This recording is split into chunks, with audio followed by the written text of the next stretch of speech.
So, good afternoon. So, I will be presenting the MLDM project that we had this year. So, just to make a quick ad about our master's program. So, MLDM is machine learning and data mining here. And we are doing a lot of interesting projects, and this one, I think, is one of the most interesting we had. So this project was carried by University of Bordeaux and Carrefour.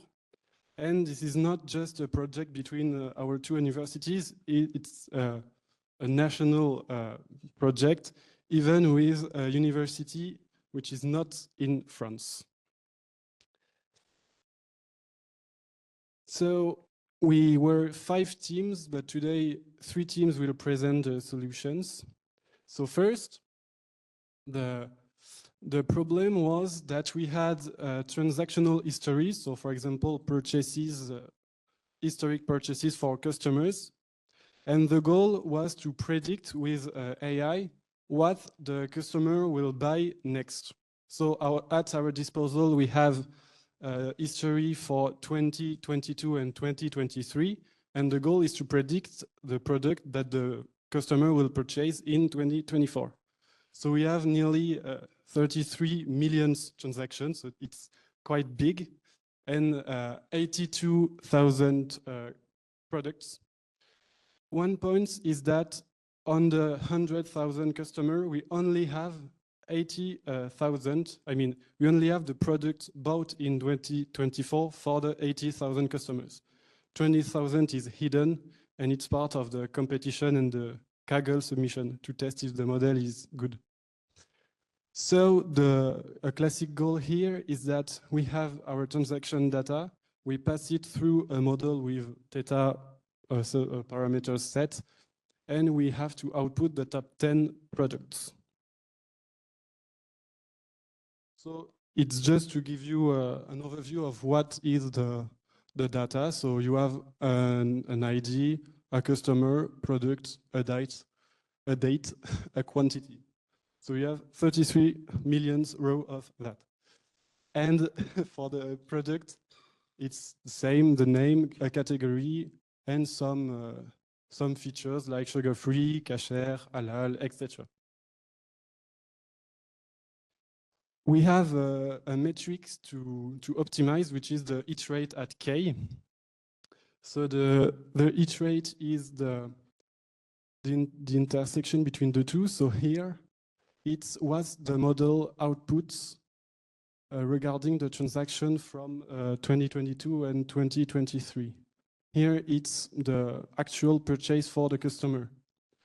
So if you look at it, you can see that here, milk and water are the intersection between the two sets. So the length is 2.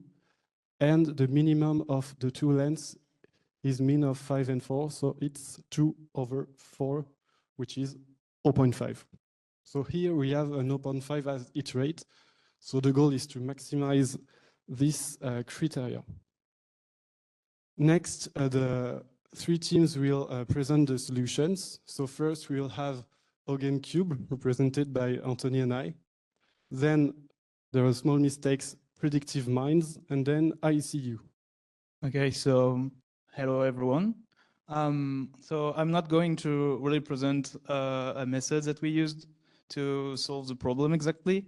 I'm going to present a way that we use to optimize if you already have a model that is able to predict a top 3, in my example, but of products, how to optimize it.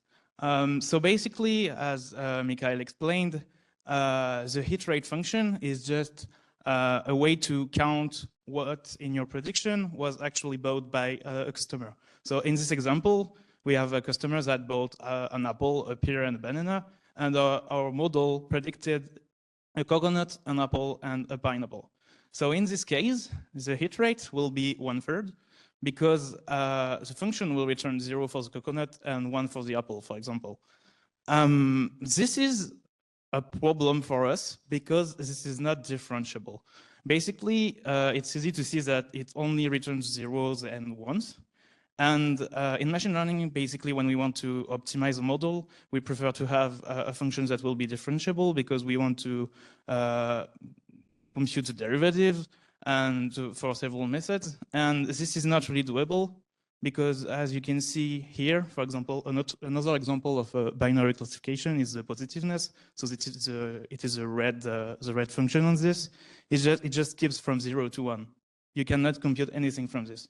So a commonly used function to approximate this is a sigmoid function that you can see here, because you can see that it kind of has the same idea to go from 0 to 1, but it's in a more smooth way and it's continuous. And especially when you had a k parameter, you can really approximate a binary function in a really accurate way. This is all good, but when you look at it, you can see that this will be 1 when it's higher than a value, like in this example 0, and it will be 0 if it's lower than this. But in our case, we have products, right? It's just we want a function that we know that the coconut will be smaller than it and the apple is higher, because the person that we have bought an apple and not a coconut. But how does this make sense? What is the value? What is X? In our case, what we did is just we turned the problem on its head and changed perspective. So let's look back at our prediction for a model. Why did it output coconut, apple, and pineapple?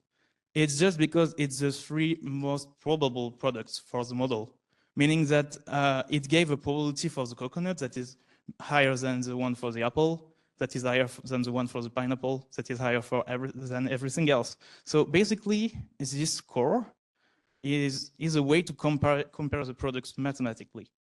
And if we take this into account, we can just realize that if we, instead of trying to see if our prediction is part of the products that the person bought, why don't we just take the products that the person bought and look if it is in our prediction?